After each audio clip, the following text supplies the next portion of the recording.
Welcome to What CEOs Talk About. Do you wonder what CEOs talk about behind closed doors? How they bring their vision to reality? How do they overcome and succeed through adversity? We share that and so much more with each episode. Now, let's get started with the show.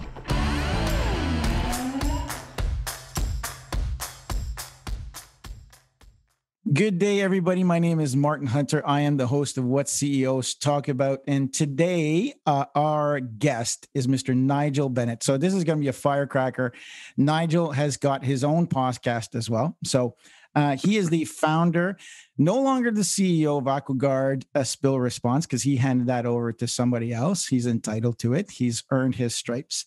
And we didn't even calculate, but it's been in business since 1992. So that's what, 20, and I don't know. 30 years next year. So there you go. 30 years next year. Cool fact about Nigel is Nigel and I both do Wim Hof, and he jumps in the cold bath every single day. So that's pretty fun fact of Mr. Nigel Bennett. So thank you very much for being on the show. Yeah, no thanks, Marty. You're very welcome. What is the title of the show today? What is it that you want to put in the middle of our conversation? Yeah, I want to talk about getting our lives back, because I know, a lot of founders and CEOs, it's that, go since we were, probably very young.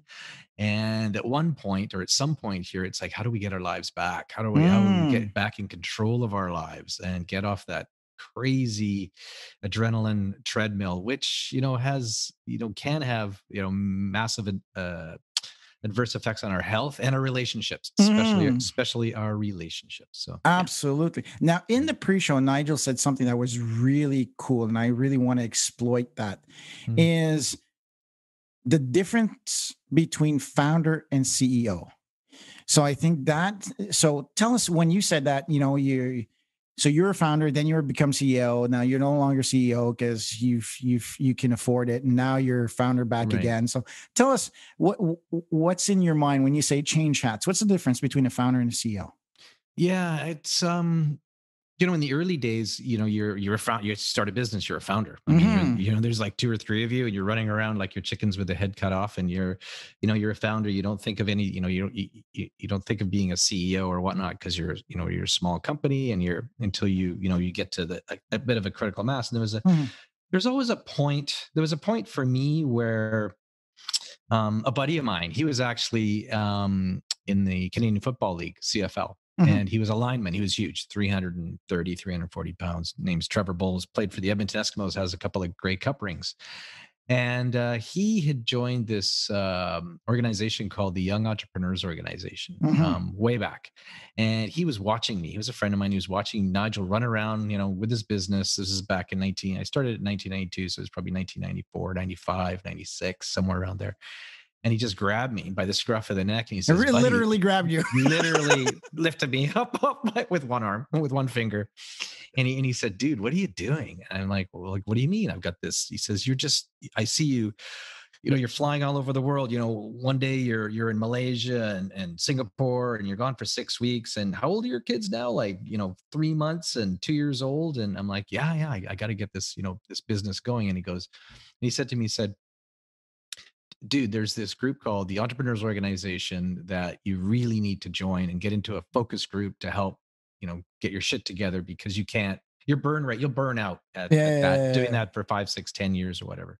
You'll burn out. And I said to him, I have no time to join a group like that. I don't have sit around with a bunch of guys and chat. I don't have time. I'm trying to raise a family, raise a business. And so literally he forced me, and I joined, and I did get into a focus group, and I was in that same focus group, or forum group, they call them, for probably 15 years with the same group of guys. And we all had young businesses, young kids, and we were all running around with like chickens with their heads cut off, but we were able to lean on each other and learn from each other, and slowly over many, many years get our lives back. But we were founders. And then there was a point where, I wanted my freedom. I wanted my freedom back so bad. What I did is I started hiring general managers from competitors. I'd poach them. I bring them over and Nothing wrong with that.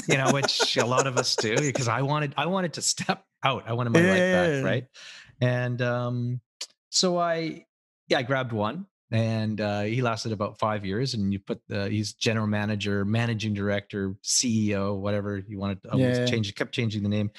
And then he lasted 5 years. Then I brought another one. He lasted a couple of years. I did it 3 times over like 15 years, and put the CEO hat on, and so I would then take it back, and then it would kind of go back and forth off of me back to them.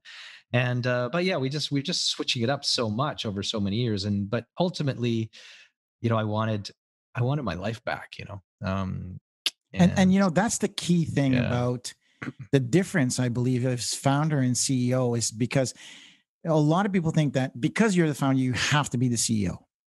Right. And different personality types. Exactly. Right. Yeah. So it's okay to be the founder. You stay visionary, and people think, oh, I'm the CEO, I'm the visionary. And then I need a COO who's, if we use EOS model or terminology, yes. he's my integrator. Right. Mm-hmm. And what's wrong with being the founder and visionary, and then using your CEO who has good leadership, like chief? You still have to use chief. And I think that's, the term CEO is too often loosely handed and given, not just CEO, but any C-suite, right? There's like 15 chief innovation officer, chief strategic officer. Oh my goodness gracious. Your COO and yeah. So just keep it to the trilogy. I think one thing that you've getting your life back, I use a Tim Ferriss acronym. When I read the 4-Hour Work Week back then, the one thing that stuck with me was the term DEAL. Mm-hmm. Direction, elimination, automation, liberation, right? So you go through that, and that's the ultimate goal of a lot of people. So, oh, well, I'm the founder. Well, pardon my French, get the fuck out of the way. You've done the hard work, hire all these people, eliminate all the static, automate the crap out of everything to basically liberate your time to be able to get your life back, right? That's right. And I wanted it back so bad. I mean, you go back to, this is going back 20 plus years. You go back, I joined EO, Entrepreneurs Organization. I got into the Birthing a Giants program at MIT in Boston, which is a program out of EO. And it's a 2-year, like a 2 or 3 year program. And we kept our class together for 17 years. We're still going now. It's insane. And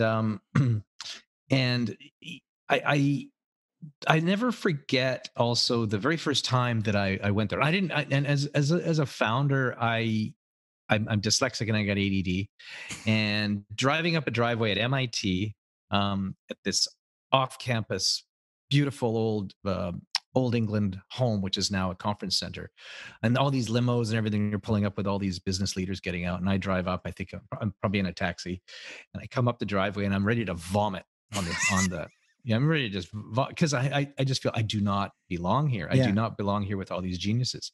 And I go in and I meet a couple of mostly guys, unfortunately. And there's now, I think there's 7 or 8 out of 75 of us that are women now, finally. But at the beginning, I don't think there were any. It's just guys, Yeah, it was just guys. And I met a few people. I went into the conference center and I sat down, and the facilitator at that time, his name is Verne Harnish. Okay. Oh, Verne. Super Verne, right? Everybody, Well, for those who don't know Verne, hold on a second. Scaling up, right? Yeah. So that's when Rockefeller Habits evolved into scaling up and all of that.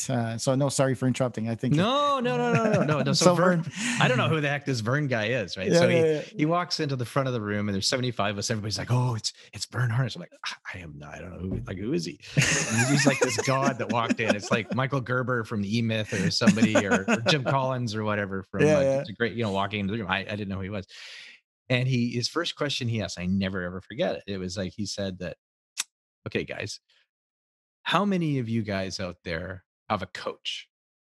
And I looked around, I'm like, oh God, all these guys have coaches. They must. And I had actually just hired a coach about 2-3 months before this. And so I kind of, I put my hand up. I was sheepish, like, whatever. Put your head down, everybody's got a coach. And he looks up and he goes, "Only 3 of you out of 75 have a coach." And he said, "Let me tell you," he said, "every successful person, business person, have one or multiple coaches. And he used Michael Dell, he used, Bill Gates and all these guys. Steve Jobs was alive at the time. So he says Steve Jobs, he has multiple coaches. He says, you cannot do life alone. You cannot do life alone. And that resonated with me. And so I had hired this coach, Kevin Lawrence, out of Vancouver. And he had just started working with me. And before that, I had a coach out of they were called the Federal Business Development Bank of Canada. Now they're Business Development Bank, and they offer coaching programs, and they'll fund some of it and 50% or whatever. So I had this, but then I evolved into this other coach, and I worked with Kevin for 17 years, probably, basically, to get my life back. And I remember we used to go, the very first time I met Kevin, we met in a boardroom downtown. And I don't do boardrooms very well because I'm kind of fidgety and I'm, so I sat in the boardroom looking at him. I go, this is not going to work. And he goes, what do you mean? I said, I can't sit here and we can't talk for a whole day. I need to. So we got out, we walked the seawall. We'd hike in the forests above the North Shore Mountains here. And we would walk and talk and process what was going on. And things would just flow. And he asked me on one of my hikes, he said, because I was having a hard time with the business. We're trying to get it going. And I was just in that, you're just stuck between a rock and a hard place. And he said, Nigel, you seem kind of, frustrated. And I said, I'm really frustrated. He said, if somebody came up to you now on the trail and offered you something for your business, what would you take? And I said, $1. He said, that was pretty quick. A loony in Canada, a loony. It's like, give me a buck, give me a loony, and he goes, you got to be kidding me. I said, no, Kevin, I just want my freedom back. It's my wife and I, and we used to be big, mountaineers and rock climbers and all this stuff and adventurous. I just had and we had kids now, and I just had no time for anything. My life of before was nothing like my life now, and extremely stressed. And I said, I just want my life back. And he looked at me and said, okay, well, let's put that in place. Let's put that in place. So we worked through the business. And what we did is what he did actually is he set up what he called was an asteroid belt, and he drew it all out. He said, here's an asteroid belt. Here's the big chunks we got to get out of the way. Here's the little guys. And let's knock off all these little guys first and get into a rhythm and a flow. And start. And I'm like, yeah, okay, I've seen this before, but once we actually implemented it and started doing it, you do get this kind of this inertia going, and things happen faster and faster and faster and faster and faster. And with the business, I wanted my life and my freedom back. And as I mentioned before, I kept hiring in all these general managers, these guys, to GMs to take over. I kept changing the names because I thought it would work this time. But I had no idea that inside the business, we were organically growing and raising leaders. Yeah. I wanted a quick fix. I wanted to bring somebody in to take it, and so I could step back. But I had no idea. And there was this guy, Cameron Jans, who's now the CEO and my new business partner. He bought my old partner out. He's our CEO, and he's been running the business since 2012. We're now in 2021. And it's like a well-oiled machine. He has the respect of everybody. And I have kind of stepped back into more of an advisory, back to the entrepreneurial world, kind of the business, looking, I'm doing, I do the marketing, I meet the clients, I trade shows. When you could travel, I love to travel. That was my thing. I just love to go and connect with people. I had reps and agents all over we've done business in about 104 countries around the world. We got like 3,000 clients, but we've also got reps all over. But I just love going and connecting with the people in those countries and meeting their families and then doing the business. Like it's that person. It's like the Japanese culture is like, they have to get to know you first very well before they'll do any business with you. And my wife is Japanese too. Oh, no way. I spent a lot of time in Japan as well. Yeah, so I love Japan. Yeah, it's one of my favorite places on the planet. Yeah, she came over here when she was 4 years old, but she's still from a tiny fishing village, and we go back. We usually go back once every 18 months with the kids. And yeah. It's really funny because our kids they're kind of half Japanese. I'm Welsh. I was born in Wales, and my wife's Japanese. So we go to this tiny fishing village in southern Japan. And we go into this little house, and we look up at the walls, and the Japanese have all the pictures of your ancestors all on all in black and white, and they're all kind of tilted towards you. And then I look up at this old guy in a hakama, like a men's kimono. Yeah. And I go to my kids, "That's your great grandfather," and they're like, "Yeah, but he's Japanese." And I'm like, "Yeah, you guys are half Japanese. That's actually your great grandfather." And they're just like, "That's just so cool." It's so anyway. We can go all the way off on the Japanese thing. It's amazing. I have to tell this story. Now we're talking about Japan. So I'm working, and so I'm a consultant, and when we're working in there. So I would get care packages, and we'd have to go through the security gate. And every time I got these maple leaf cookies. So whoever lives in Canada, who's ever been to Canada, you get the Dare maple leaf cookies. That's right. And and maple syrup, and maple syrup. But the maple leaf cookies travel well, right? So maple syrup, not so much, but you can share the cookies, right? So every place that I would go, I would always bring boxes of those cookies because everybody goes, "Oh, maple syrup," and then I'd share some of these cookies, which are, opportunity to open up a conversation. So, anyways, I go into you'd have to go through these tills, these security tills, and so there's always these security guards that, very well proper, put their white gloves on. And so I would share some of the cookies, and they'd always want to speak English with me. So I'd try to speak Japanese to them, but they would want to speak English to me. So I would miss my train constantly because I talk to these guys, right? And they say, "Oh, gomendasai, sorry, so sorry. We you missed your train. It's okay. We're talking." So this one time I show up very Japanesey style, right? So there's a huge lineup. There's like 30 Japanese people, and I believe they were Americans, 30 Americans visiting the plant. Yeah. So I was like, okay, I'm going to wait in line. It looks like I'm going to be a little bit late as everybody has to sign in. So this gentleman looks up and sees me and stops what he's doing, registering all these people, puts his gloves on, goes outside, and he says in a very strong, military slang, he says, "Sumimasen, hey, please." And all the Japanese, right? They all pay attention. They go, well, he says, "Hunter-sama." So for people who don't know Japanese, san is Mr. Sama is, I don't want to say Lord, but it's higher up than Mr., right? "Hunter-sama." Oh, that's me, right? He says, "Dozo, please come." Dozo. So all the Japanese people step aside, adopt the bowing. The Americans go aside and they go, "Who is this?" And I'm just kind of like, do. And he takes my badge, right? And he does it for me as a sign of respect, right? So he's like, look at the value of taking the time to talk to people. Yes. To offer a slight gift, to always trust first. Yes. And I think that, I apply I learned Gemba Kaizen in Japan at that facility, how to really improve businesses by listening to the people on the ground floor, by having a senpai, by having, the junior senior kind of way of doing business. And I think that that's a great learning that you've just demonstrated to the listeners. So saying, stop looking for pilfering and look at the people within who's already committed. They've got the attitude, they've got the knowledge. So, and the skill is the only thing. So if you use development, so I always use Leadership Management Institute, LMI, Slide Edge Group, look him up.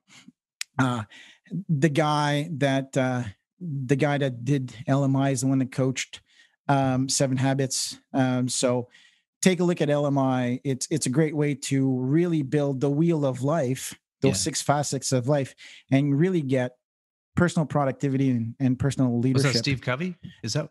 So Steve Covey is 7 Habits. Paul Mayer is the founder of LMI. So Stephen Covey started underneath Paul Mayer, who started LMI. And LMI is very big. It's always under the radar. Yeah. But it is touched so many. The Irving Group out of Eastern Canada, ginormous. McCain's. Big family. They use and so when we go into a company, Urgio, we always say, hey, listen, who do you have next on your roster? Invest the money into them, get them to be productive and personal leadership. And then you'll see them raise through the ranks. So you don't even have to, it's like a good rugby club. If you go into the elementary schools, you build depth in your bench by going to the schools, then now go to middle schools and then high schools, and then become part of your club. So building that depth of bench, you don't have to go outside, just focus the energy. I know. Sorry. I made the big, no, I love it. I made the big mistake. Like I was, I was like the guy, like the businessman going to Singapore, and I want to meet, I want to do the business. I want to get it done. I want to meet the CEO and I want to get out. Right. That's what I was like in my own business. I was like, I want my freedom back so bad. I'm going to hire this other guy that obviously knows what he's doing because he's from another company. I'm going to bring him in, put him CEO, but I'm going to forget about all my guys. Yeah. I didn't see it all the while. We were bringing these guys up without even knowing it. And I'm like, oh my God, you're the guy. Because we ran into a really difficult situation in 2008 with the stock market crash. We had a huge fraud case inside of our business where our CFO was pilfering a lot of money over 2 years. He ended up in prison, but it's holy crazy. Shit. And the whole business was falling apart. And then my business partner and I, we didn't know what to do. The banks were going to pull our lines of credit, and it was just, everything was going to crash. And then this young guy who had been working very closely with us, Cameron Jans, again, who's now CEO, he stood up he took us up to the board and said, guys, I got to talk to you. And he laid all this stuff out up on the board, and he goes, I can turn this thing around by Christmas. It was in the summer. And it was like, I can turn this thing around by Christmas. And I'm like, no, that's not possible. Like we're done. And he goes, no, just give me a chance. And he was able to do that. And just listening to him, and he eventually became my business partner. But I just did not see it. It's like, what I love to do. I love the personal relationships. Like I love the travel. I love going to, I go to Dubai, or I go to England, or I'm in Malaysia, or wherever it is. And it's just, meeting the people there, but then meeting their families. And the greatest gift that CEOs and business leaders have is being invited into kind of your counterpart's family's house for a meal, and sitting down with the family and having a meal, and really just talking about their lives, what it's like in that country, and it's just, that's the biggest gift that I get. I get so much back from that, and I have lifelong friends all over the planet, which is, when we moved to Japan, people were crazy to say, oh, it's so expensive and you guys are going to come back poor. And I said, okay, so what's some traditions that are important to Japanese? So when you move into a place, you bring gifts to your neighbors. That's right. So we bring gifts to neighbors. And so there's a senpai kohai. Senpai is the older person. So, if I was working in the business, Nigel, you're the senpai, I'm the kohai. There's always kind of like that Jedi master and apprentice kind of situation, right? Yeah. So by doing the simple act, what happened is that we were invited to grandma's and grandpa's houses. Yeah. They would say, hey, come with us. Come with us. We'll show you what real Japan. Well, having to deal with tradition where, an 80-year-old lady would eat after me because I'm a man was very awkward for a Canadian born boy. You're like, no, ma'am, you go first. Like, I'm okay. But no. You eat first. They serve you first and you go, okay. Yeah. Do I live by my values? Or do I change my mindset and say, hey, what is going to make her happy is that I eat first. So it is not selfish. It is being considerate and understanding of somebody else's culture. And I think that the best way to discover somebody's culture is to sit down and have a meal with them. Have a meal with them. Absolutely. Absolutely. Everywhere in the world, you'd be in Malaysia and, you'd be eating on a banana leaf with your hand, with the rice like this, right? You're eating like that. And it's just, it's not like, oh, I need a knife and fork. No, you're going to enjoy how they eat it. And it tastes a lot better the way they eat it. Oh, absolutely. I mean, Africa was the same way. Africa as well. They brought this dish that has a dried fish on top, and half of that dish was mine because I was the boss. And so I was like, oh, I'm done. She's like, no, you can't stop. And what do you mean I can't stop? You have to eat slow because if you stop, they stop eating. Oh shit. That's right. And so I'm like, okay. So he said, you have to time yourself. So she says, I'll help you. I'll prepare your bites and I'll tell you when to eat. Yeah. And so we're eating, and then out of the blue, this baby comes up. She pulls out her breast and starts feeding the baby in front of all of us. I'm like, whoa. Yeah. Turned around and she's like, "Oh, did I offend you?" Yeah. No, we're just not used to that in Canada. Where, well, she's like, "Oh, well, how do you feed your babies?" Right? Yeah. Yeah. So I was It's like when it's a bit like what you're saying. I just love it because I was with our family and a documentary filmmaker in Ethiopia. He went through Kenya, Ethiopia, and he's been going back and forth Ethiopian, Kenya for 20 years filming. Right, so he's a buddy of my son's. They've been doing some filming stuff in Oh, Peru, cool. and they invited our family. So we went on this trek across Ethiopia, and the really cool thing about Ethiopia is coffee. I mean, coffee Yeah. basically originated in Ethiopia, Yeah. coffee culture. So you go to somebody's house, which is a very humble little house, and you sit outside on a couple of pieces of wood, and the whole process of coffee, it takes an hour. Like it's a whole, it's like doing a tea ceremony in Japan, but it's coffee ceremony in Ethiopia. Yeah. And it takes like an hour, and you're sitting, and then you finally get but you're sitting there and you're chatting and you're, and it was really interesting. We were invited to another family's house for dinner. There was our whole family and a couple of other guys and Chip, with the filmmaker, and then his buddy there, and they're going to slaughter a goat for us, and we're like, oh well, that's very nice. I mean, you don't have to, but no, so they slaughter this goat for us, and then we're in and we're sitting on this dirt floor, and they come out with all the meat of the goat, and you're picking it up and you're rolling it in these little pancakes, it's fermented, so you're eating this, and then I'm like, okay, I can do this. I've eaten goat before in Tulu and places in Malaysia, and I've eaten goat before, no problem. So I'm eating that, and then at the end they come out with the best part, all the entrails and everything, and they basically dump it on the table on this giant pancake, and I was like going, I don't know if I could do this. And then my son Devin, who co-hosts my podcast with me, Dev, he reaches in and he pulls out the spine. And he just starts gnawing on it. And I'm like, okay, that's, so. Oh, okay. Game on, boy. Game on. Let's go. Well, in Rome, I had it, but yeah, but it is, I mean, that is, what brings us all together as humans, what and the gift of being, we're so fortunate to have the opportunity to be a founder, as CEOs of these. We get to go to these places. We get to see these cultures. We get to, really kind of get inside and learn so much. And it's one of those gifts that, I never forget. I don't know where we're going with this, but it's just like, now you got me jazzed up, because that's like keeps me alive and going. I just like meeting and connecting with those people. The business comes. Even if it doesn't, okay, whatever. But it's that connection, because something eventually will come from it, And so where I'm going with this is, so when do you take the time as the founder CEO to discover your company and your people? And so for me, that's the key component. Before I hire somebody, I go to lunch with them. I see how they eat. I look at what they eat. Now, my wife says, you manipulate people.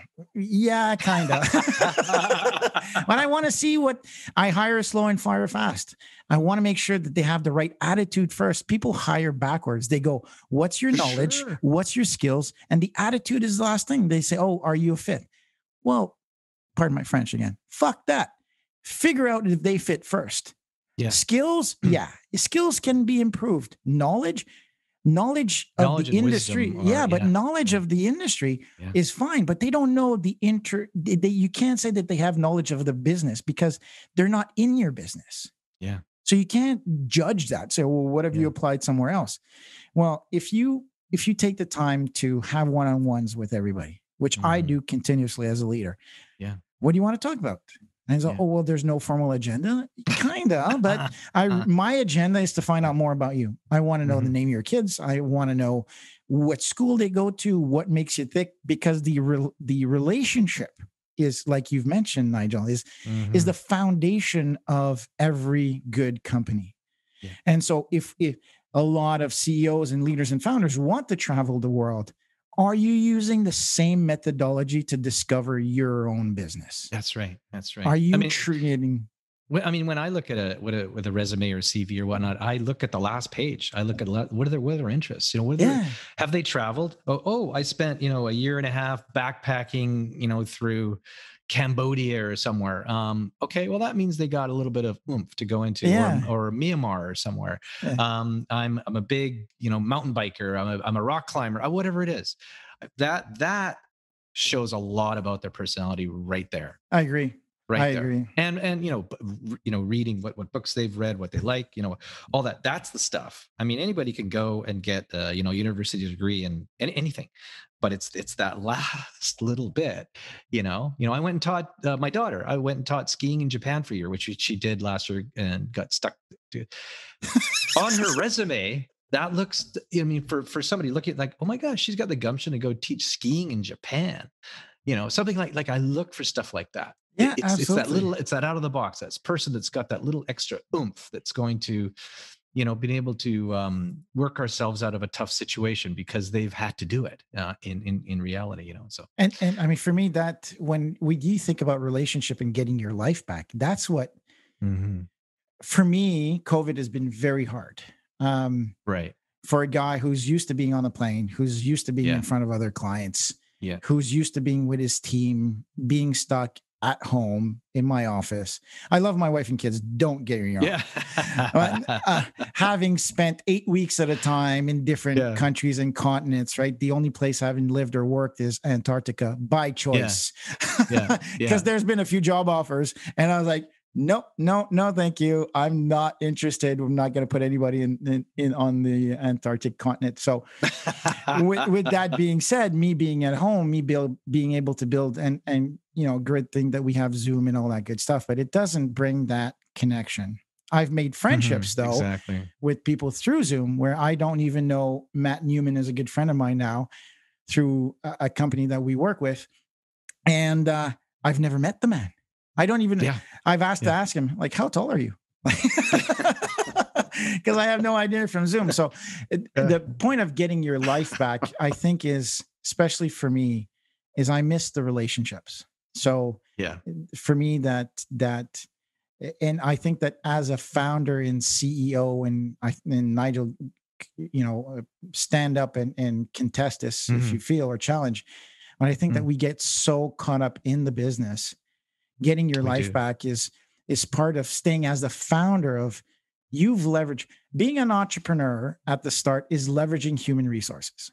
And so you find the right people that have the right attitude, skill, and knowledge to be able to outweigh, because you've got a great idea. You've got this infinite amount of selling ability. Everybody loves this new idea, but you have a finite ability to deliver. But so now it's getting the I guess what it'd be like what Jim Collins says, like getting the right people on the bus, but getting them in the right seats on the bus. And then the right guy driving the bus, right? So I mean, it took me years to figure that out. And then we also used personality profiling, right? Myers-Briggs we used to use way back. And it's mind-boggling to see what these different people that you've been working with for a long time, what their personality, and you're like, okay, I need to approach you in this way, or I should, okay, that's why you're like that. And this is why I'm like this. Yeah. That's a great tool, a great tool. I find too many people seek people like them instead of seeking people who are different than them. Yeah. Yeah. That's for example, we were doing some personality profiling. Our CFO got sick, got really sick. And she had to leave the business, and we were getting temps. So we were doing profiling on some of the temps, and there was one temp came in, worked out really well, and we decided to hire this temp and stayed on as CFO. But I remember my coach Kevin was just like, well, really, this guy, doesn't really fit the profile of a CFO. He's you need somebody that's very, like this in the profile, where he's very, very social and very whatever, and, doesn't really fit. And then little do I know, a year later, he's the guy that pilfered all this money out of our business. And, so a lot of this, I think we need to look at it a little bit, a little bit tighter. Yeah. So, hey, I think this is a great learning opportunity for people who are listening. that pilfering, it must have been a very critical moment in your life as well. Well, it was, because it was in 2008 and we were having a lot of trouble anyway. And our financials were completely wrong because he was kind of screwing up the books or fudging the books Mhm. and hiding the money. And then when my we have external accountants, they were doing our year end. He came to me and says, Nigel, we're in big trouble. I'm like, what do you mean? He says, well, look at this. And I said, well, this is, he said, and then he found out what was going on. And then we had a CEO at the time, another one that we had hired in. Mhm. He basically, he said, I'm showing up at the office with a steel pipe. And I'm like, no, you can't do that. You can't do that. Well, bing. So we called the police. The police were there at 7 a.m. because he would come in early and work early hours, right? So that's a bit suspect. And the police met him there, and then that was it after that. So Okay, so now you've killed my reputation, because that's what I said. I always start early. My day starts at 4:45. I get a lot of stuff done so please don't take an early riser as a crook or criminal. Please. I just gonna also, you know what, you said, okay, you're an early riser, and then also, we've been dealing with the COVID thing over the past while. You know what's really, really helped me is that early morning, because a lot of us have been working from home for a year plus. Yeah. It's like getting up a little bit earlier and then getting into a routine to get yourself going in the morning. And it's been like a life changer for me. So what's your routine? Take us through. Well, I was having some anxiety issues. The beginning of COVID, like anxiety attacks, like, just my life would just go into a tunnel like this. And I could do like, it was really bad. And I'd never really had any issues like this before, and it really scared me. And I panicked. I came home from the office. This is actually pre-COVID. Came home from the office, and my wife wasn't here, and I kind of freaked out. And I finally tracked her down. She was able to come home and calm me down. But then during COVID, I was starting to have these little panic attacks again. And I came home, and my son was here. My son was 23, 24. And he had been, like we said, practicing Wim Hof, which is this Wim Hof method of breathing to calm. So he laid me down on the floor, and he started, going through this whole process of this Wim Hof breathing. And it really, really, really helped me. And then from that, we ended up doing the cold water plunges, which he does. But so in the morning, so basically what I do in the morning, every morning, I listen to a really good podcast. I think it was with Hugh Jackman and somebody, the actor Hugh Jackman, and he had this really cool morning routine. And I don't know if it's Ben Greenfield. Ben Greenfield is just a whiz on health, and books are, I can't remember what his book's called, but Ben Greenfield. And so I get up in the morning, and I have a shot of beet juice and ginger and a little bit of like, it's all, my wife makes it in this little juicer. And, that really stimulates you and kind of wakes you up, gets you going. My wife has hot water and lemon and a little bit of ginger just to get her going. And then I go into I go into some meditation. I do some meditation, I do stretching, and I was having lower back issues. So anybody out there having lower back issues, there's a thing, and it's really helped me. It's called The Foundation. The Dr. Eric Goodman, I think, out of California. It's a 12-minute exercise thing. I've been doing it for a year now, and I'm back hard, downhill mountain biking and skiing and doing all this. And it's really helped. And I do it every day. It's hard. I do it every day. So I go through that. I do the foundation training, and then I do the Wim Hof breathing. And then if we were living at Whistler for a year during COVID, my wife and I, so we'd go down into the lake with the ice and break the ice and go into the lake and do our 2-3 minutes in there if we could. And now I'm lucky, I've got a pool out here. So we're breaking the ice in the winter here. And so I go in every day and we do that. But I come out of that, you guys, and I'm just like, I am reborn. I'm calm. My anxiety is gone, and I'm just like ready for the day. I do it early. You got to do it because it takes. Now it's an hour and a half process. I know it's long. You don't have to. But the more you get into it, the more you want to add. You want to add a bit more, and because I feel so good. And it's just like, so now I'm up to an hour and a half, and that's not even any gym stuff. Like that's zero going to the gym or anything. This is, I'm doing the plank. I do plank. I start off with just 25 push-ups, and then in the Wim Hof breathing, as soon as I get out of the cold water, I come out, and what you do is you take 30 of these deep breaths again, and then exhale and hold your breath. Exhale, hold your breath, drop and do 30 push-ups. And people think, I can't. You can do it.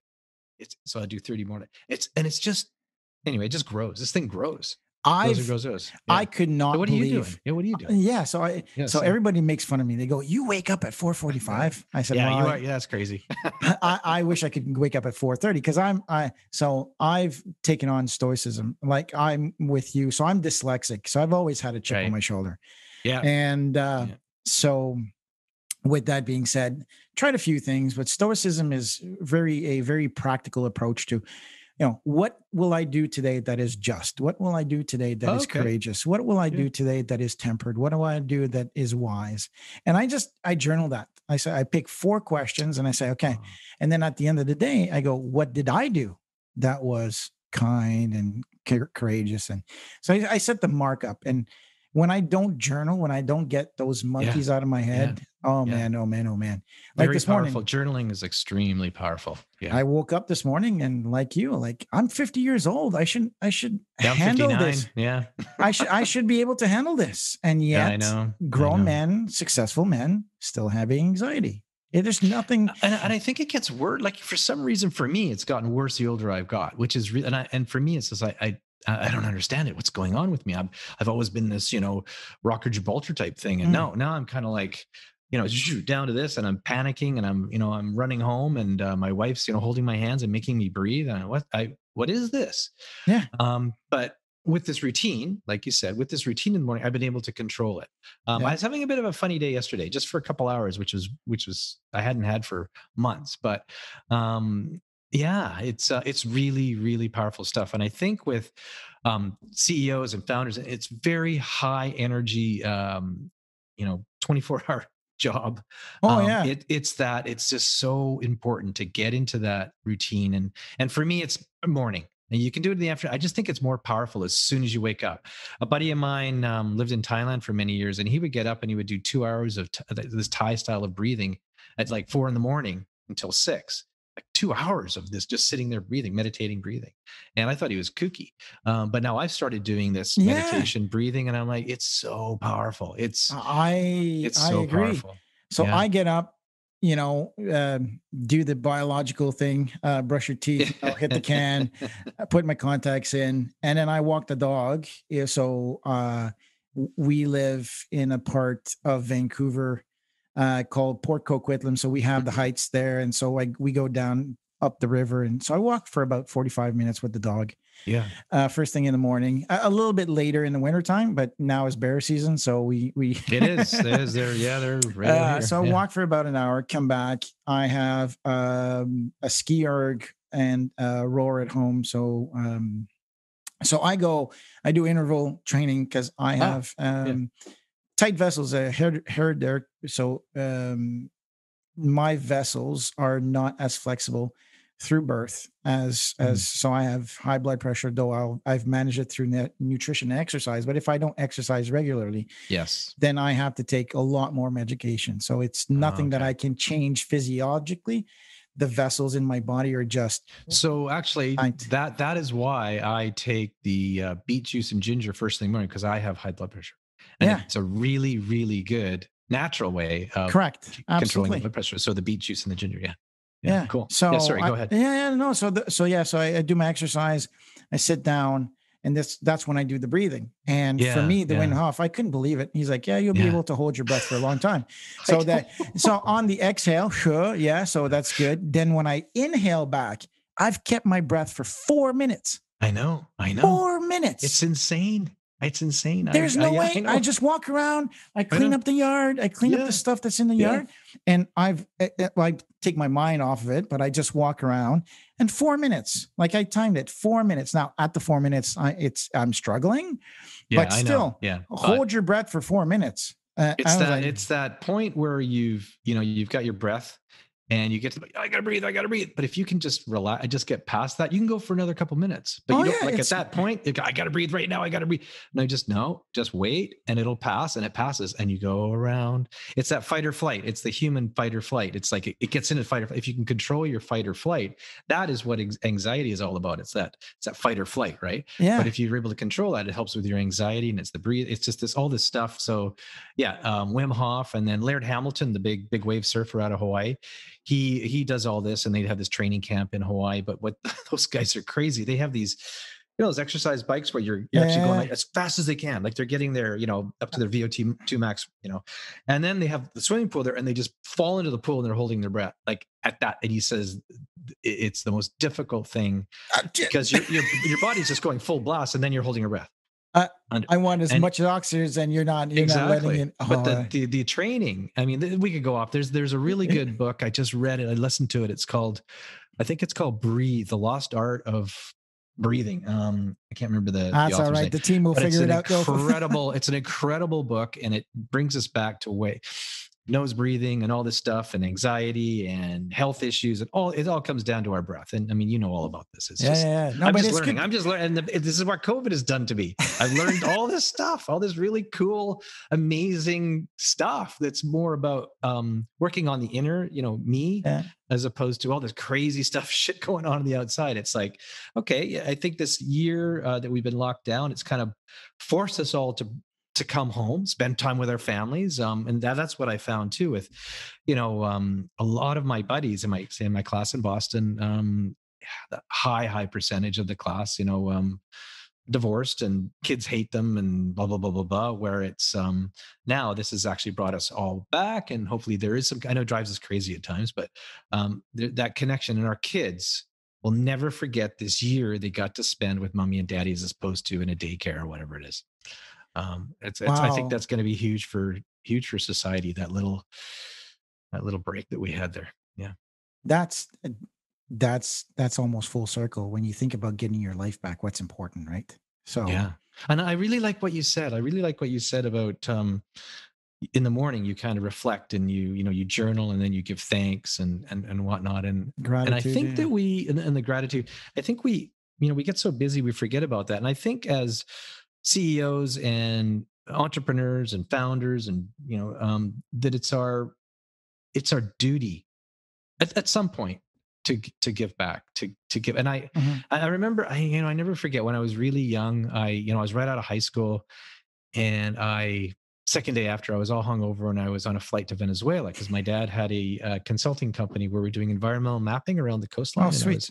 I was flying over they call it Lake Maracaibo, and in a helicopter, and we got too close to the Colombian border, and we were getting shot at by the FARC guerrillas who were still operating 40 years. That was 40 years ago, and I was still operating there along the border between Colombia and Venezuela, and I just saw the environmental degradation of Lake Maracaibo, just all the oil, and it was just disgusting. And then I spent 5 years in Egypt, as I mentioned before. And all I saw, I'd fly over the Sinai Peninsula in a helicopter again, and I just saw pipeline after pipeline after pipeline of oil flowing into the Red Sea, and nobody was doing anything about it. And it just made me sick. And I landed back at a helicopter base, and this helicopter pilot, this ex Vietnam pilot, big American fellow, his name's Johnny, and he kind of been wounded a bit, so he had a bit of a limp, and he kind of came up to me and he's like, Nigel, I know why you're here, I know what you're doing, but I really don't think it's going to make a fucking bit of difference in the world. And I'm like, what?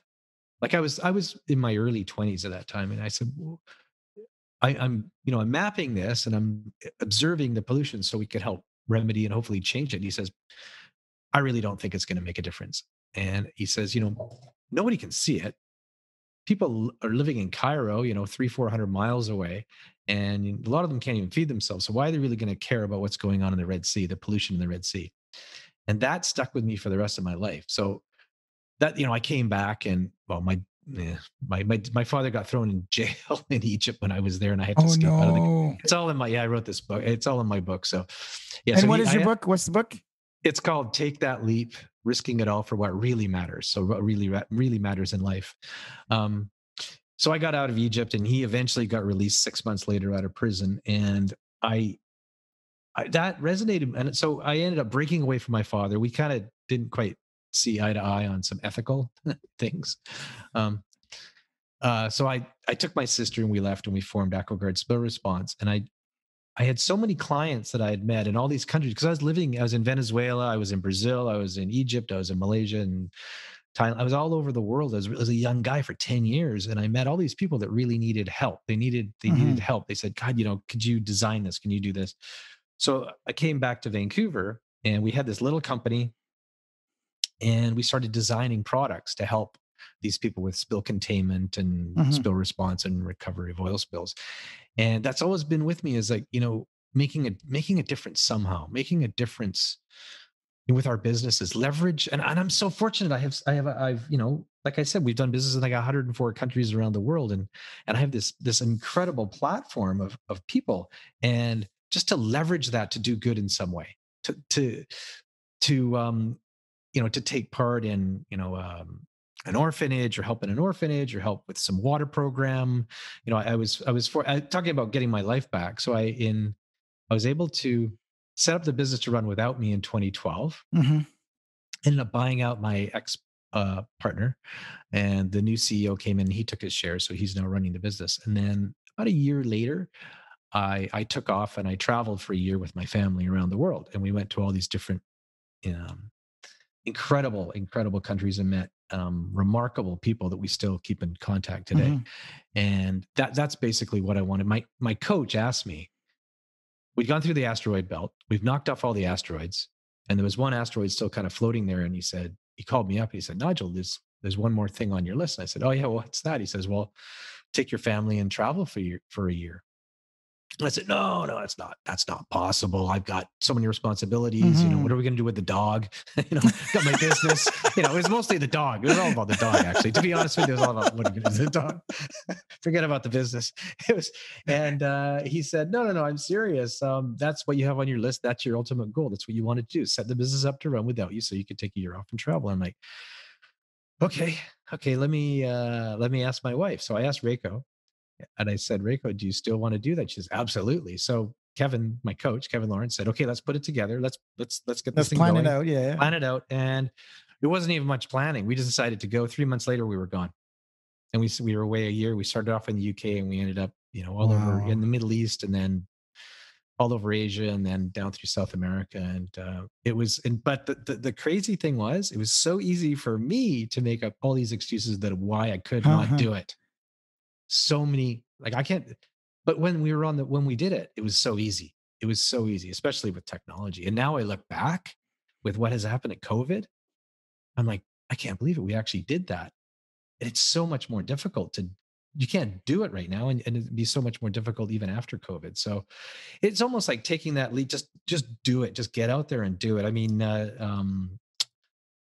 Richard Branson has a book. It's called "Screw It, Just Do It." It's for dyslexics like you and me. It's big font like this. It's probably only 100 pages, huge font. It just says "Screw it, just do it," and it's all just just do it. And so my son and I have this podcast called Impact Podcast, where we go now, because we met so many cool people around the world. We thought, they've got incredible stories. We've got documentary filmmakers that are working in Ethiopia. That's father was the journalist that got in and got the film footage of the Korum Plateau in 1984 with a massive famine. Got it. Well, the war was going on. Got it on a military transport. Got it out. Got it to the BBC in London, who got it to New York. Hence, We Are the World, Michael Jackson, all those guys. It was because of him.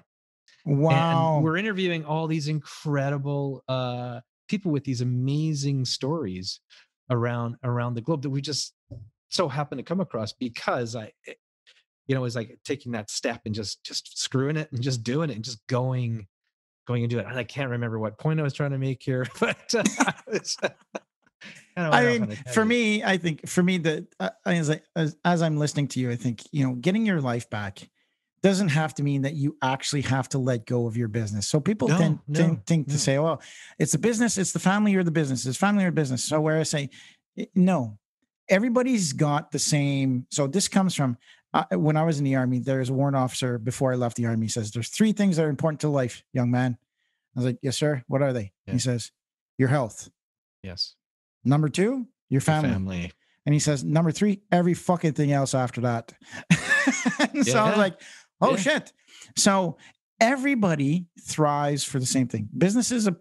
So to be able to enjoy the weekend or enjoy your lifestyle, you have to work from Monday to Friday.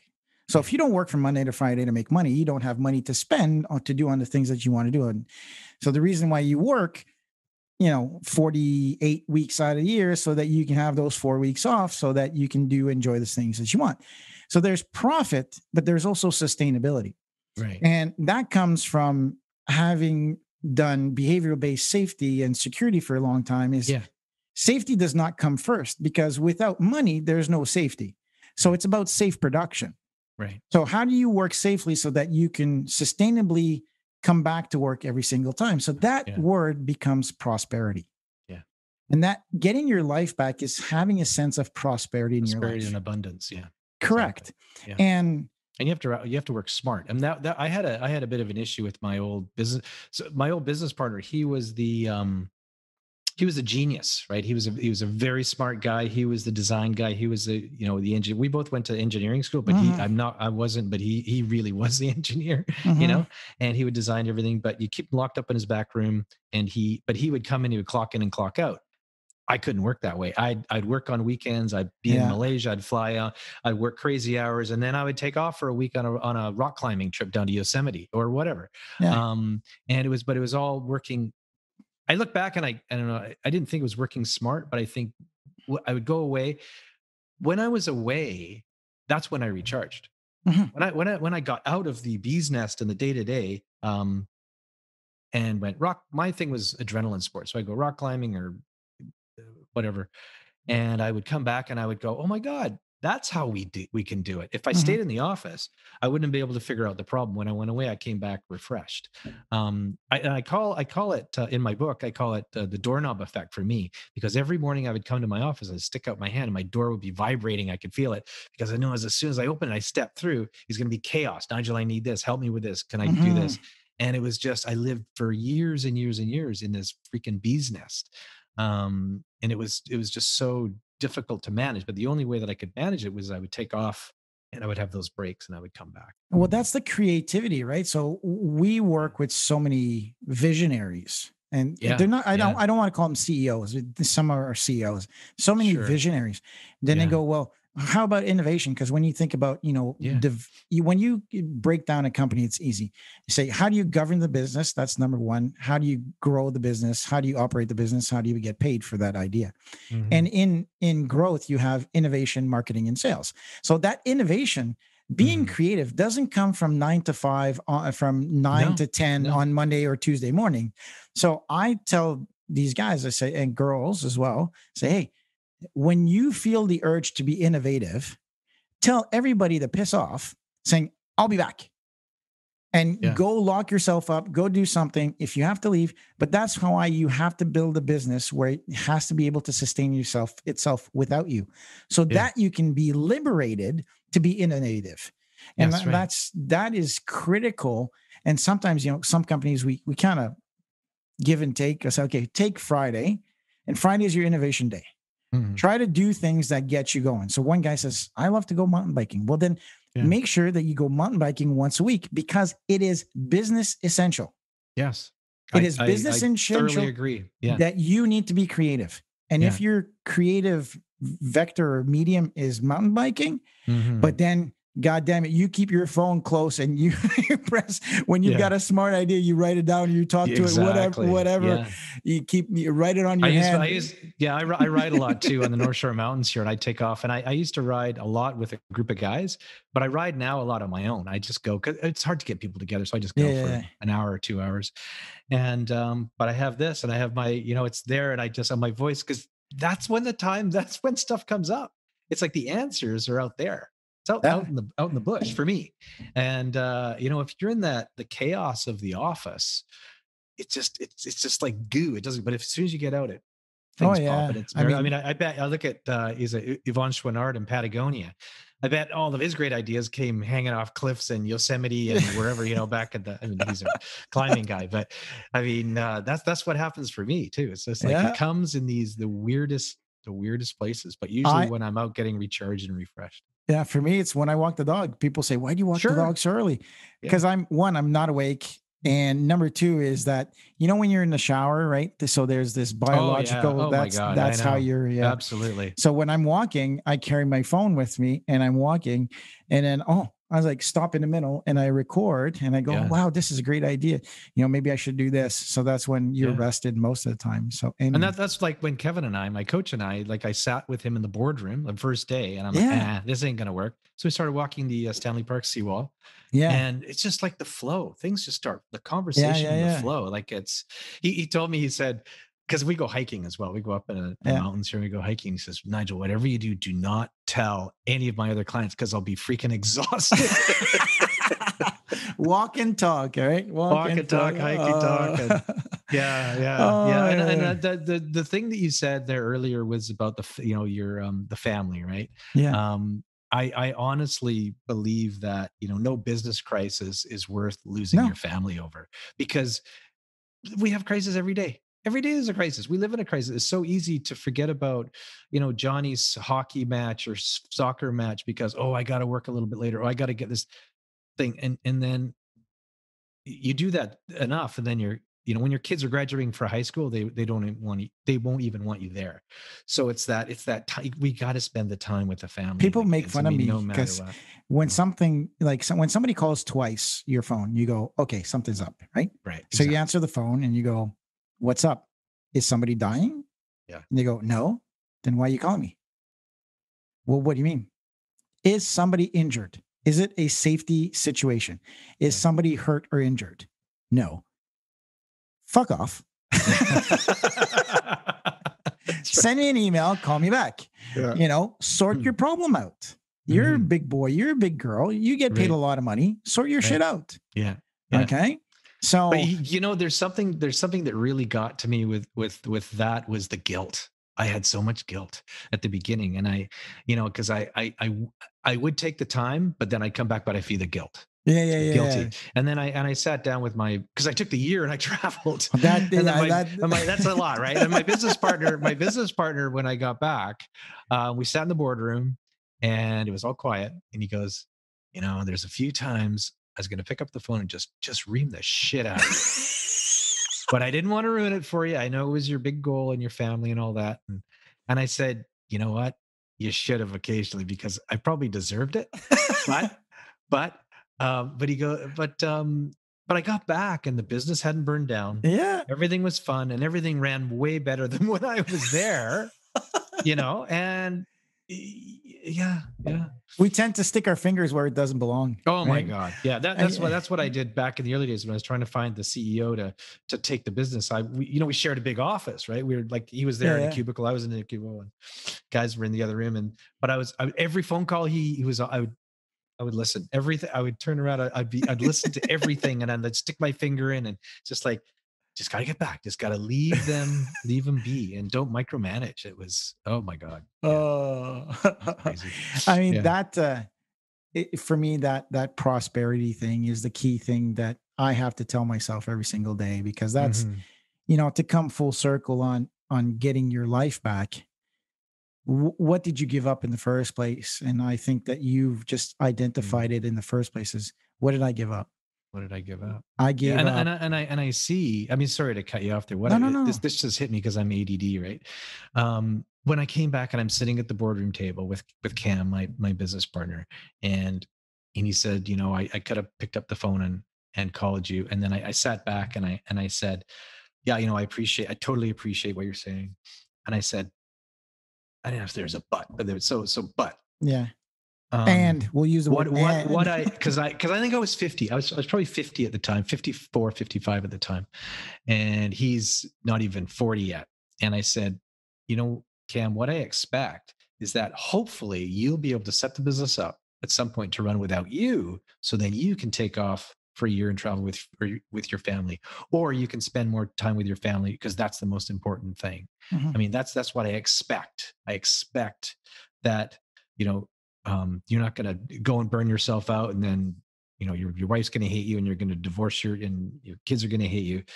You're going to have that time. You're working hard now to be able to set this thing up. So you'll be able to have that time and hopefully do exactly the same thing or something similar.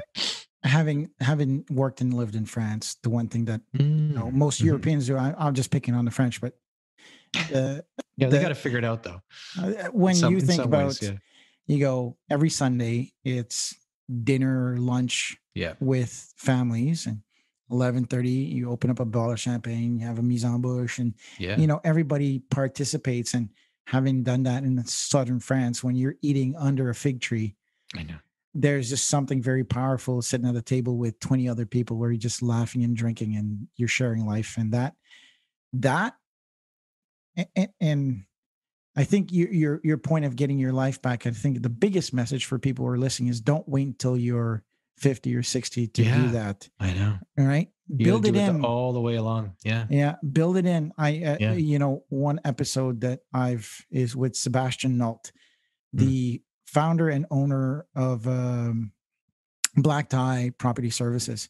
He's built in liberty, freedom within his business. He goes to Thailand for 2 months every year, and he wants to do that. And he wants to offer the tough industry, construction, property services, very tough industry. But he works, everything that he does is to create freedom for him and his crew. Like the piecework that he builds into how he builds, people have a choice of working. Now he sets a minimum standard, but you want to work harder, you want to earn more, it's up to you. Right. Yeah. So he builds that in. So I think the one thing that I want to make sure that, this thing kind of keeps going around and around. And I think that the point that you're trying to make is don't do what I've done and waited all these times until you were 54 to actually take that time. Right. Maybe you won't be able to go for a year. Maybe you're only able to go for a month. Whatever. Or you say, you know what? It's not about getting your life back in a travel sense. Maybe it's about building that routine in your day-to-day basis where you feel in control of your life. Yeah. I call that exactly what you're saying is I call it, we talk about life balance. We got to create life balance. But the thing with life balance that I see is you kind of got to give one up for the other. You're kind of always. So I call it more of like a life rhythm. It's like getting into that dance. When you're in that flow space, when you're in that sweet spot, and then things are like, because I was so fortunate to set the business up and whatever. Then I wrote this book, and then I just suddenly became reborn. I jump out of bed like a kid every morning, and I was doing podcasts, and I was doing books on my book, and then going into the office, having coffee with the guys. And I got into this flow, man. I got into this rhythm, and it was just like, wow. Cause we go through these ups and downs. Like, what am I doing with my life? Am I doing enough volunteer work? And then when you do a ton of volunteer work, is it, oh my gosh, is the volunteer work really going to do anything? And then you realize that, well, yes, it is, because I'm a little cog and everybody makes a difference. And it's like, you go through these things in life. For me, it's like you go these up and down, but it's once you get into that flow and into that rhythm, nothing can stop us. And I hear it all the time, but it's so true. It's like, once you get in, you just get that, up at 4 a.m, walking your dog and doing your stuff. It's great. I call it work-life integration, not balance. I think of yin and yang, right? Yeah. So it's the yang, it's cyclical, right? It's not one or the other. When you look at same thing with business, you look at gross revenue and profit. Yeah. Like if you're going to invest in your company, you're going to let go of some of the profit to be able to generate more revenue or look at equity. So if you're doing equity, you're losing some of the profit because you have to pay it back. So now you're going, okay, we want to focus on more profit. Well, then you need to tighten the ship a little bit, tighten the screws. So your gross revenue might not be as much. So again, it's not a balancing act. It's how do you integrate that in a day-to-day basis, right? Right. Maybe you just stop by, first things first. And I think that screw it, just do it. I think that is the best model of getting your life back. I think it's taking that stoic 10,000 feet view of how unimportant you are. That for me, I tell my kids all the time, so my daughter Ariel was doing a presentation in front, and she's very introverted, and she doesn't like to speak in front of people, like 80% of the rest of the population. And we're sitting at the table, we're discussing. I said, Ariel, people don't give a shit. She goes, what? My wife starts laughing. I said, Ariel, nobody in their class gives a shit, right? They'll laugh. They're so focused. They're going to be doodling in your book.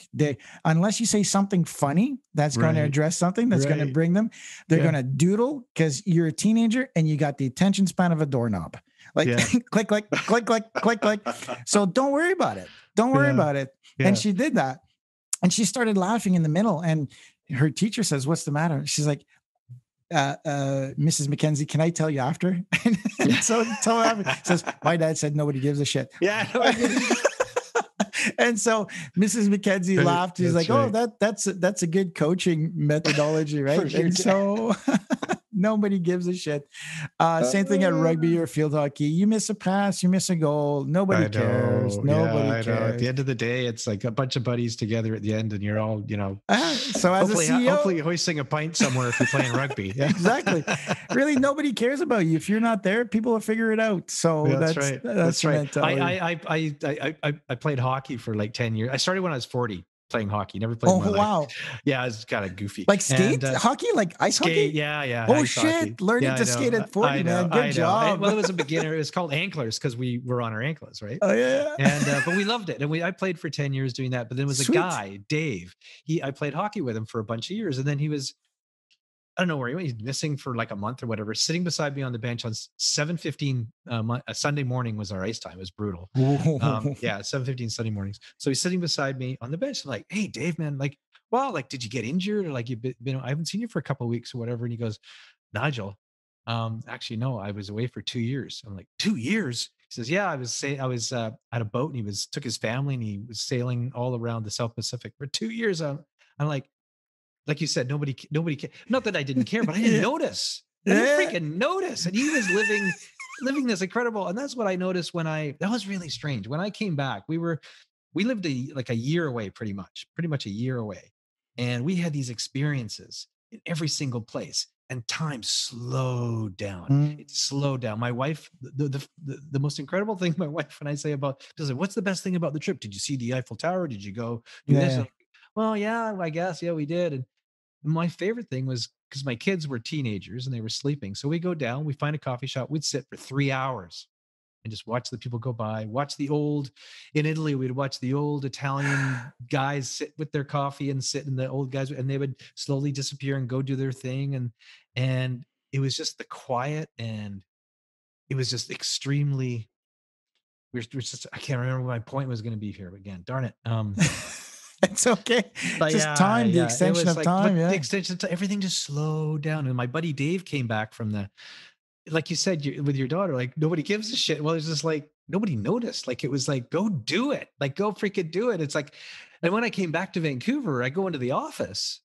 I'm like, hey guys, how's it going? We have huddles, right? So everybody's huddled around and Nigel's back, whatever. And they're like, oh yeah, how was it? What was your favorite place? I was like, well, it was mostly the people I met, not the places. It was the people. 5 minutes, and everybody scampered off to their workstations, and it was that was it. And it was the weirdest feeling. I just had this unbelievable experience, and it's like you said, it's just people forget that you're the one that removes yourself from the equation when you travel and you come back to your hometown or whatever. You say, "Oh, nothing's changed." Because you're the ones that gone out, you've changed your operating system. They're still working on 1.1 and you're 3.2, and you're like, wow, everybody's doing the same thing. Because they didn't leave. Because nothing's changed. Just like this COVID, nothing's changed. Exactly. Like a rabbit. It's like a gerbil whale. Geez, don't start me on this. I loved what you said about your south of France. So the south of we were in the south of France a few years ago on our we started off over there on the trip. But there's a really good film, and it's by Russell Crowe, and it's called A Good Year. It's about this tight-ass CEO or investment banker out of London. He works in the Cone, and he inherits a winery in southern France, and there's, of course, it depicts everything that we're talking about right now. He goes and he says, I don't have time to go there. And he goes, but he meets the French, and they're just living the way they are. And then of course he has a mind shift, of course. And there's a love interest there, Penelope Cruz, I think. But it's exactly what would you not? I love my wife, but man. So do I. But hey, yeah. But it's exactly what you're saying. It's exactly what you're saying. Thank you. For all of the CEOs to check out. We could go on for hours, Nigel. I think there's so many takeaways now we've put in the middle, right, about getting your life back. And I think that whatever you choose is make a choice and make a plan for it, right? And so make sure that whatever you do, that at least gain some liberation from the day-to-day business so that, might start with 5 minutes, might start with an hour. How do you We can refresh. get a lunch break? I call it a health break. I had a hard time. Even a guy who practices, it creeps up on you. And then all of a sudden my EA said, Martin Greta, she's like, you don't have lunchtime anymore. I was like, shit, that's why I'm not eating lunch till 4:00. Yeah. It creeps up, and then you're having these anxiety attacks, which you're like, what's going on? Why? And then you look back and you go, oh, okay. Yeah. Now I've adopted, by not by engineering, but by luck, I've been doing intermittent fasting by luck. Yes. Yeah. We're doing a bit of that too. I know. I was like, oh, I feel good. Why am I so energetic at 4 p.m.? And then when I eat, I fall asleep because you've not been eating for 20 hours, you moron. I know. That's right. Yeah. No, we don't do it that long. We do maybe, I don't know, 14 or 15. We don't do that. Oh no, I'm addicted to it now. I'm addicted to it. Good for you. I go 24 hours without eating, and you do. But because as soon as my buddy down the road does the one at 5:00 that's it, all the way. He drinks coffee in the day. I do coffee and tea and man, oh man, after I eat though, I have to take boron about half hour before, so that when I eat, I just go at the table with my kids. Oh man. Nigel, but I think what you're saying, I think it really is important to get into that routine. When we get up, I think that's super important. And the other thing, the big thing for me, the biggest thing of all, I guess, is just don't sacrifice your family for your business crisis or whatever. I'm almost 60. I'm 60 next year, and I've seen it so many times, like more times than not. Yeah. And it's not a good statistic in our society. I want to ask you one last question to close things off. Okay. So what is the one resource? It could be one book, one podcast. What's the one thing that you used to define who you are today? If it's 4-hour work week, the 7 habits. Well, no, there's all those books. There's all those books that are great, and I'm dyslexic, so I use the audio book. Most of them, all of them, I've listened to and read. There's one that really has influenced me, probably more to have a shift than anything, and it's Lynn Twist, The Soul of Money. And it's all about, our purpose, finding our purpose. It's all about, money, the power of money. It's people think of it as a good thing or a bad thing, but actually it can be used for good. And it all came, she invited myself and my family to go deep into the Amazon rainforest with an indigenous tribe. And I had an ayahuasca ceremony, and I actually had just a crazy awakening vision. I mean, it's like, you could talk about an LSD trip or whatnot, but it was like, I came out of there and flew to London, took my business off the table because I was going to sell it at that time, and said, nope, I'm going to leverage my business to do good. That was 10 years ago. And her book really influenced me. Also the experience going to the Amazon with the indigenous tribe and doing that. People go, oh, we went, but it actually, it's true. And it was mind altering, and it changed my whole life. But her book and what she does, she's about 70 plus years old. She's a very powerful woman. And Soul of Money by Lynn Twist. Oh, fabulous. All the other ones are incredible. I could talk about for sure. I could talk about better, but yeah. But I just have a lot of respect for Lynn, and what she's done. No, for me, Kaizen has been learning of Kaizen. The Kaizen, learning of Kaizen. Good change is continuous improvement. Apply that to your day-to-day life, not right. It's a Japanese continuous improvement every day. Correct. Right? Yeah, absolutely. Well, thank you very much for being on the show, Nigel, today. Thanks, Martin. It was great. It was amazing. I think there's so many lessons. I think although we went down a few rabbit holes and took a few canoes. That's what happens when you get two dyslexic ADD guys on a podcast. I was like, oh, okay. Well, what else you want to talk about? Squirrel. Oh, that's so funny. Like my dog is so much like you. What? Oh. So with that being said, thank you very much for being on the show. It was amazing. And for all you listeners, like always, please like, subscribe, and do whatever the social media team tells me to do. So all the information will be at the bottom of this podcast on our website. So again, my name is Martin Hunter. I'm the host of What CEOs Talk About, where we translate strategy into frontline operations. Thank you very much, everybody. Thanks, Martin. Thanks for tuning in to What CEOs Talk About. Make sure to click subscribe to get notified about future episodes, or check us out at www.whatceostalkabout.com.